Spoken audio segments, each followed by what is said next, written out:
جهان سر به سر عبرت و حکمت است. چرا بهره ما همه غفلت است؟ درود بینندگان عزیز و ارجمند برنامه های تلویزیون علم و طبیعت.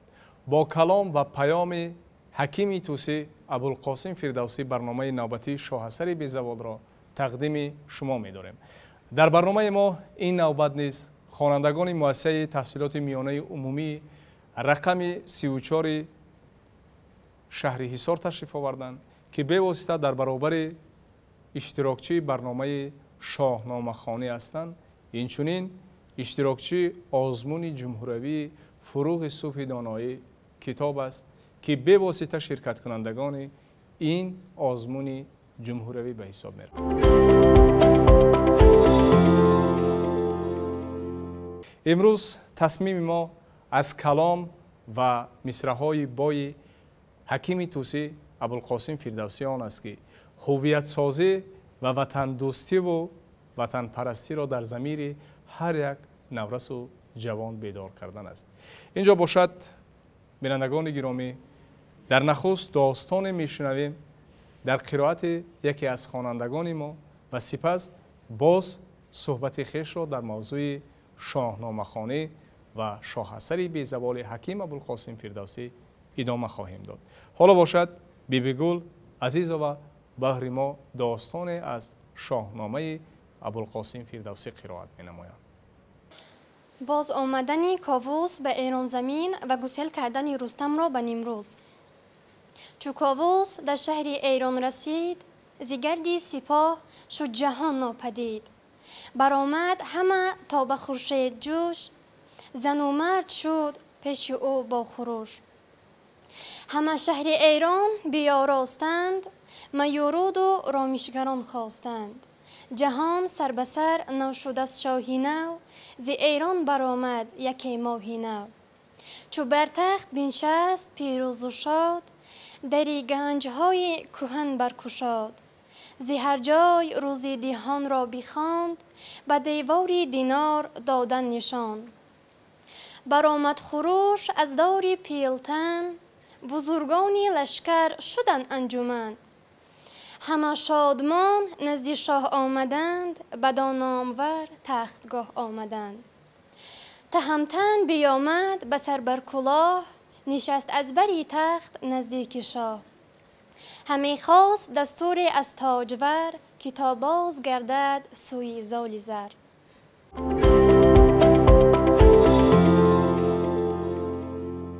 فردوسی نه تنها با نگاشتن این همه ابیات خویش به آیندگان یک سلسله موضوعهای اخلاقی را هدیه ساخت. و ببینید که امروز با مطالعه همان داستان‌هایی که محض درباره خرد و دانایی صرف می شود، امروز هویت ما را، دانش ما را، ذوق ما را به مطالعه پیوسته بیدار می سازد. و هر نفری که به درک این داستان می رود، الکی راه کتابخانه و کتابخوانی را پیشه می کند. و تلقین حکیم توسی نیز همین است که ما هرچی بیشتر خرد و دانایی و اخلاق خویش را حمیده گردانیم، بالاتر کنیم و در برابر این دانش و علم نیز بالاتر می رود. اینجا باشد داستان می شنویم در قرائت راحله نصرالدین‌آوا. پارچه از کاوه و ضحاک، شاهنامه از ابوالقاسم فردوسی. یکی مرد بود اندر آن روزگار، ز دشتی سوارانی نیزه گذار. گرانمایه هم شاه و هم نیک مرد، ز ترسی جهاندار با بادی سرد. که مرداس نامی گرانمایه بود، با داد و دهیش بدترین پایه بود. پسر بود مران پاک دین را یکی، کش از مهر بهره نبود اندکی. جهانجوی را نام ضحاک بود، دلیر و سبوک سار و ناپاک بود. چنان بود که ابلیس روز پگاه، بیامد بسانی یکی نیک خواه. دلی مهتر از راه نیکی ببرد، جوان گوش رفتار او را سپرد. همانا خوش آمد گفتار اوی، نبود آگاه از زشت کردار اوی. چو ابلیس دانیست کدیل بیداد، بر افسانه اش گشت نهمار شاد. فراوان سخن گفت زیبا و نغز، جوان را ز دانش تهی بود مغز.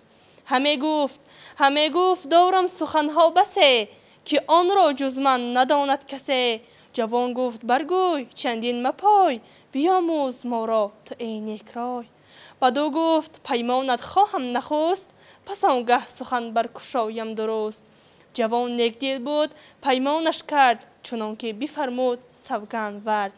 که رازی تو با کس نگویم زیبون، زی تو بشنوم هرچی گویی سخن.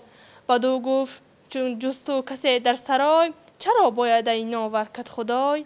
بگیر این سری مایه در گاه اوی، تو را زی بدن در جهان جای اوی. بدین گفته ایمن چو داری وفا، جهان را تو باشی یکی پادشاه. چو ضحاک بشنید اندیشه کرد، زی خونی پدر شد دلش پر ز درد. به ابلیس گفت این سزاوار نیست، دیگر گوی کیندری از کار نیست. چنان بود که یک روز بر تخت عاج، نهاده سر بر ز پیروزه تاج. ز هر کشور مهتران را بخواست، که در پادشاهی کنند پشت راست. از آن پس چنان گفت با موبدان، که ای پرهنر نامور بخردان. یکی محضر کنون بباید نبیشت، که جز تخم نیکی سپه بد نکیشت.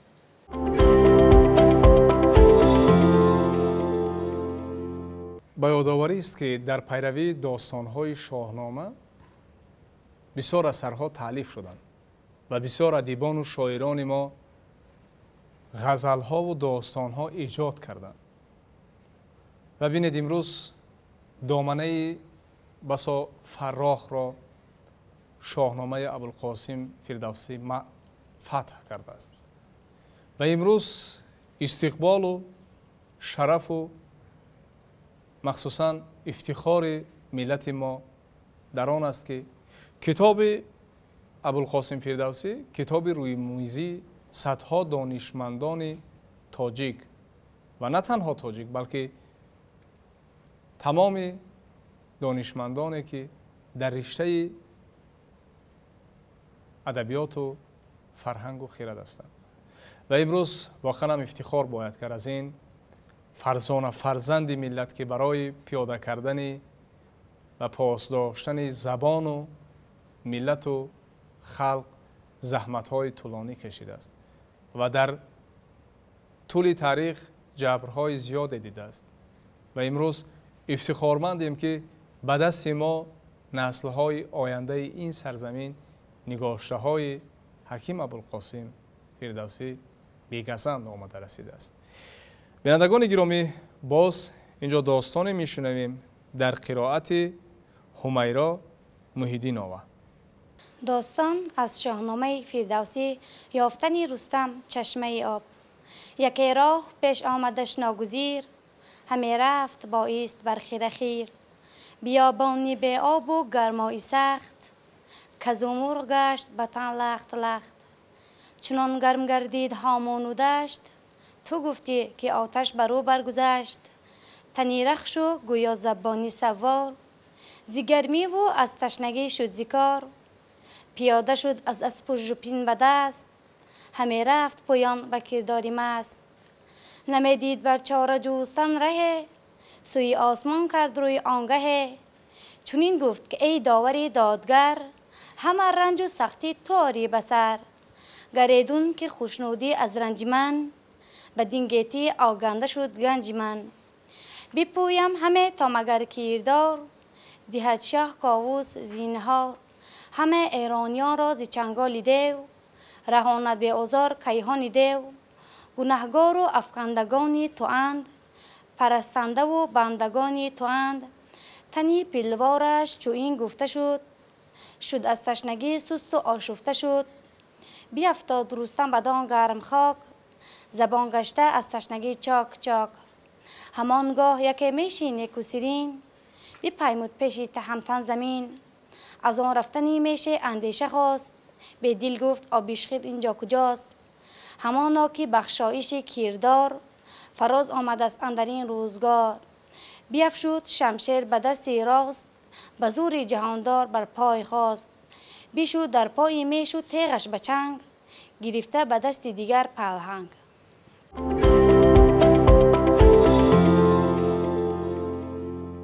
هر نفری که با شنیدن انا همین قهرمان ها با اسم رستم و سهراب علاقه پیخست میبرد که عموما داستان یا اینکه گپ سر شاهنامه بی‌زوال حکیم ابوالقاسم فردوسی می رود. و ببینید امروز شهرت اسم رستم و سهراب تا حدی است که شاهنامه رو میان مردم معرفی می سازد. و همچنین امروز باید بگوییم که خود رستم و سهراب مال شاهنامه هستند. و برای جوانان و نورسان امروز برای پیاده کردن انا همان بلند برداشتن خودشناسی و خودآگاهی ملی یک تکان میبخشند. جوانی که امروز در یک سن و سال معین است اگر داستان رستم را پورا مطالعه کند یا اینکه سهراب را که آنها برای مرز، ملت، هویت، زبان، هستی آن سرزمین چه کارها را در روبروی خیش پذیرفتند و جان خیش را دریغ سرزمینی خیش کردند، یک نمونه عبرت است. و آنها قلب خیش را، هستی خیش را برای پاس داشتن سرزمین اجدادی روانه می سازند. و امروز پدر از رستم عبرت می گیرد در مسئله مرز، حمایه بوم، حمایه انمان نژاد و پسر از همان بهادرانی که نو به میدان نبرد می آیند و برای پاس داشتن همان مرز اجدادی سعی می کنند. واقعا با این همه گفته های حکیم ابوالقاسم فردوسی باز داستان می شنویم در قرائت شکرانه سلام آور. پارچه از داستانی کیکاووس و آهنگ مازندران کردم. درخت بررومند چون شاد و بلند، گریدون که آورد برو برگزند. شود برگ پژمرده و بیخ سوست، سرش سوی پسته گیر آید نخست.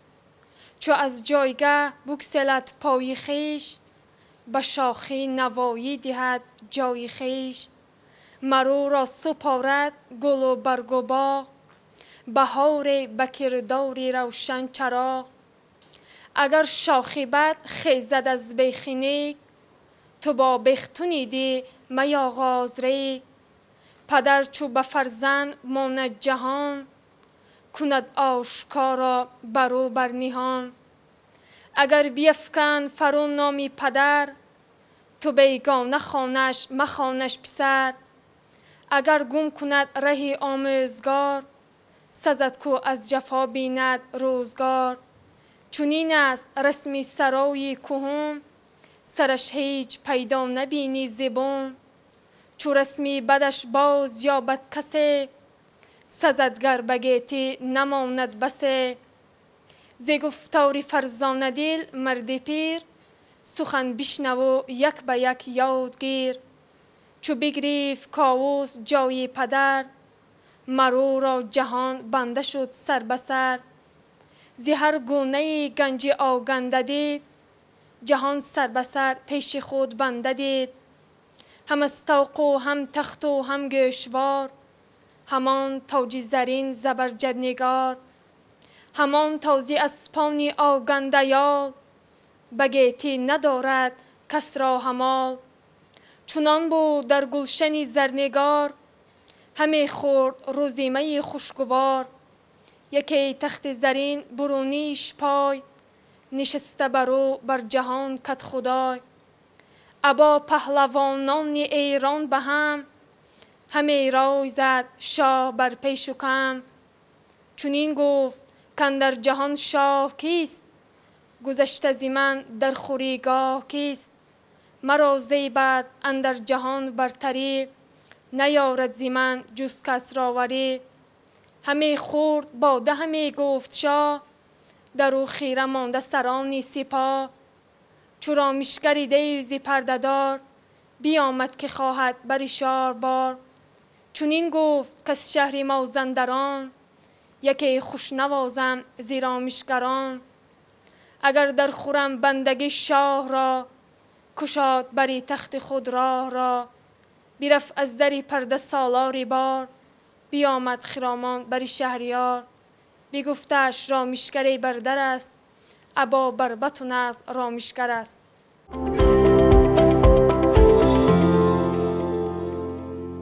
حقیقت است که شاهنامه ارزش بلند عمومی انسانی دارد.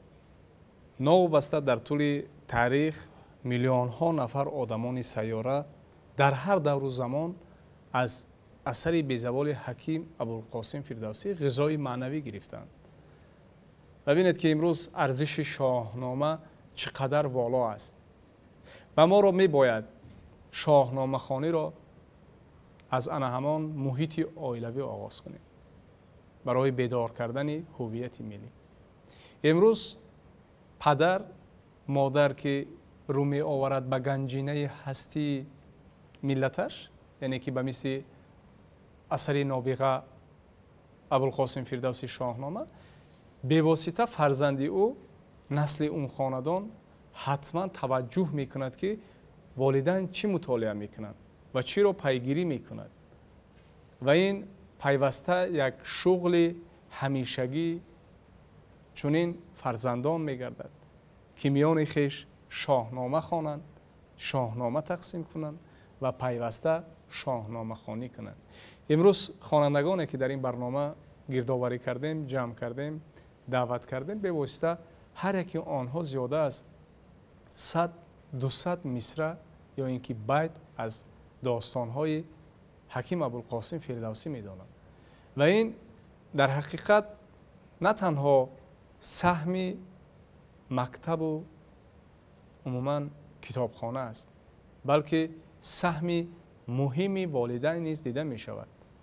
اگر امروز برای فرزندان، برای باز هم دانشمند شدن آنها سعی کنیم و همکاری زیج با عموماً آموزگار و پدر مادر بگذاریم در میان، حتما فرزندان ما رو می آورند به آن همان گنجینه هستی کتاب و در برابر آن ما چنین ابیات های گذشتگانمان را پاس می داریم و باز هم معرفی می سازیم. اینجا باشد داستان می شنویم در قرائت خواننده نوبتی همان زیبا عبدالغفارова. پارچه از شاهنامه آغاز داستان سهراب. کنون رزم سهراب و رستم شنو، دیگرها شنیدستی این هم شنو. یکی داستان است پرآب چشم، دل نازک از رستم آید به خشم. اگر تند و باد برآید ز کنج، به خاک افکند نارسیده ترنج. ستمکارانه خوانیمش ار دادگر، هنرمند دانیمش ار بی هنر. اگر مرگ داد است بیداد چیست، ز داد این همه بانگ و فریاد چیست. از این راز جان تو آگاه نیست، بدان پرده اندر تو را راه نیست. همه تا دری از رفته فراز، به کس وا نشد این دری آز و باز. برفتن مگر آیدت جای، چو آرام گیری با دیگر سرای. اگر مرگ کسی را نیفباردی، ز پیر و جوان خاک بسپاردی. اگر آتش همی افروختن، بسوزد عجب زی سوختن.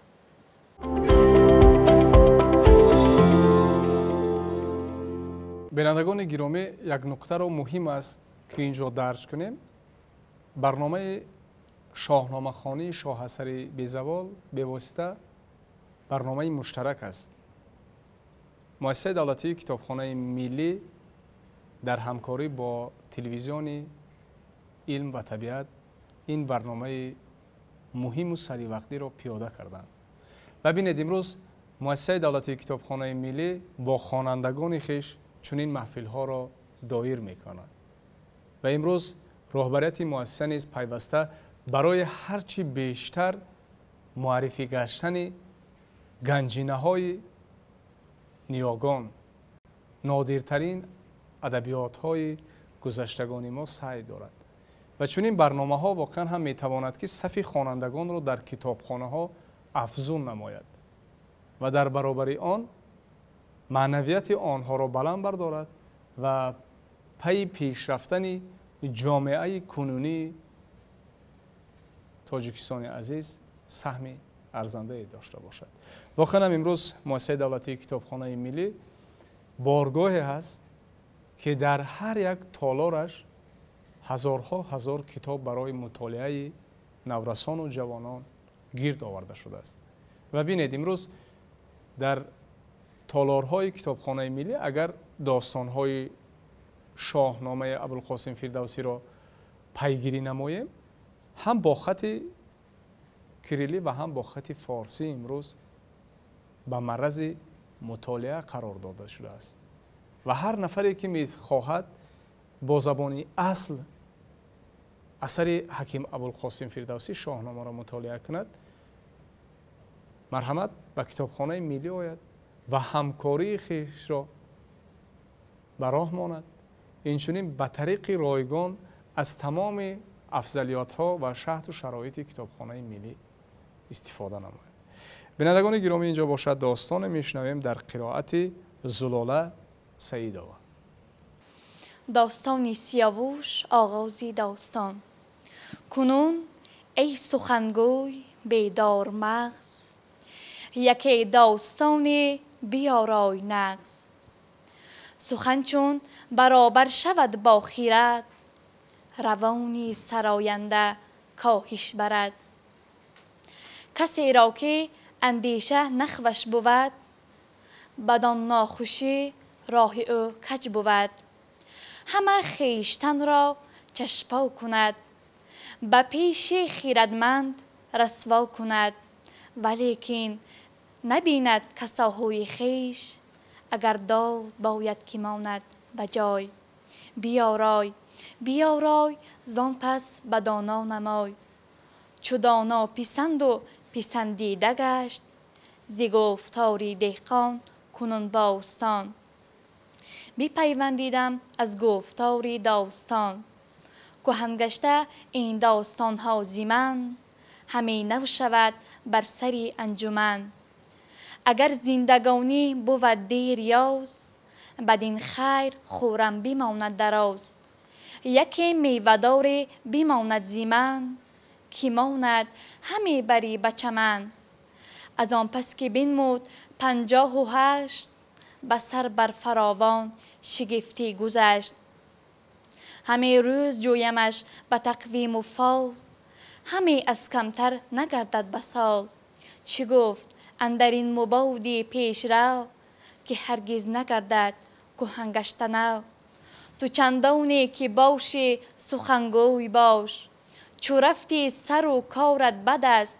نگر تا چه کاری همان بدروی، سخن هرچه گویی همان بشنوی.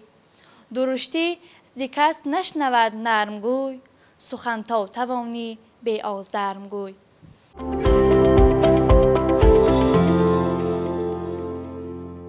حقیقتا نقش حکیم ابوالقاسم فردوسی نقش یک آموزگار بشر را میماند در عموما نوشتن شاهنامه. و ببینید امروز آثار حیرت انگیز حکیم توسی ابوالقاسم فردوسی امروز واقعا ورد زبان صدها نفرند، با زبانهای گوناگون تألیف شدند و امروز در تمام سیاره آدم اصلا شاهسر بیزبان را مطالعه میکنند و در آن حکمتی هست، زیرا فردوسی در آن از روزنه عموما منطقی قوی به هر یک قهرمانش زیباگی، روح و روانی دلیری و جسوری بخشیده است و آنها در هر یک صحفه هایی که موضوعهایی که روزهایی که برآمد میکنند در داستان با یک روحیه قوی برآمد میکنند و آن حتما برای خواننده خویش یک ارزش دارد و برای بلند برداشتن هویت و ذوق مطالعه یا که ذوق آن همان پاس داشتن ملت و ارج گذاشتن خلقیت خویش صرف میشوند. بینندگان گرامی، اینجا باشد داستان میشنویم در قرائت آسیه پهلوانова. داستان رستم و شغاد. کنون کشتن رستم آرم پیش، ز دفتر همه دون با گفتار خویش. یک پیر بود نامش آزاد سر، که با احمد سهل بودی به مرو. کجا نامه خسروان داشتی، تن و پیکر پهلوان داشتی. دل پر ز دانش، سر پر سخن، زبان پر ز گفتارهای کهن. بسام نریمان کشیدن نژاد، بس داشتی رزم رستم به یاد. سخن گویمت آن چیز یافتم، سخن را یک اندر دیگر بافتم. اگر مانم اندر سپنج سرای، روان و خرد باشدم رهنمای. سرارم به این نامه باستان، ز گیتی بماند ز من داستان. به نام جهاندار محمود شاه، عبدالقاسم فریدهی یونا. خداوند ایران و توران و هند، به فرش جهان شد چو رومی پرین. به بخشش همه گنج بپراکند، دانایی و نام گنج آگند.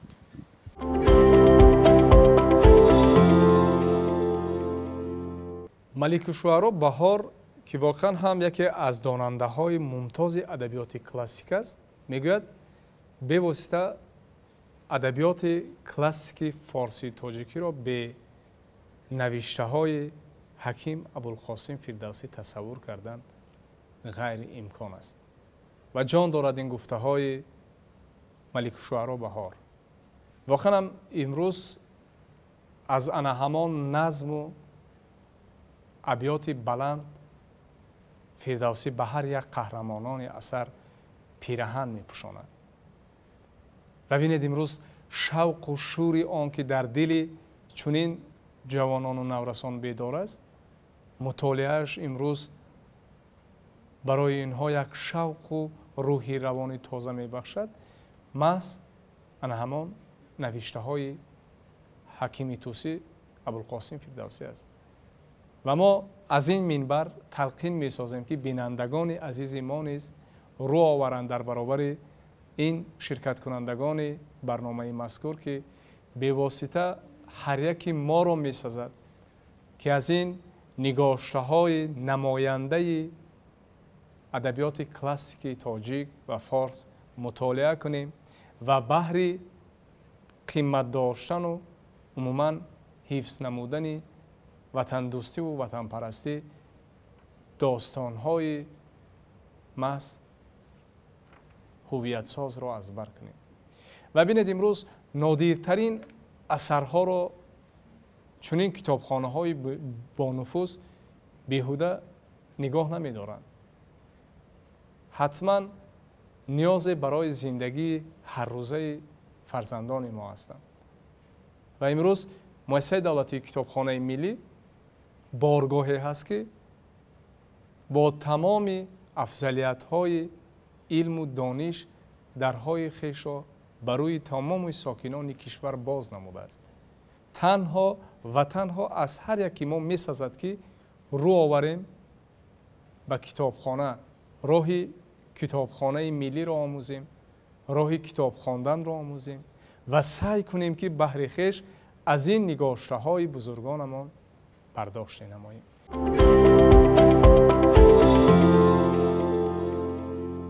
بینندگان گرامی، با امید تلقین وطن دوستی و خویشتن شناسی و سعی مطالعه شما به آثار گذشتگانمان برنامه نوبتی شاهاثر بی‌زوال را انجام می‌بخشیم.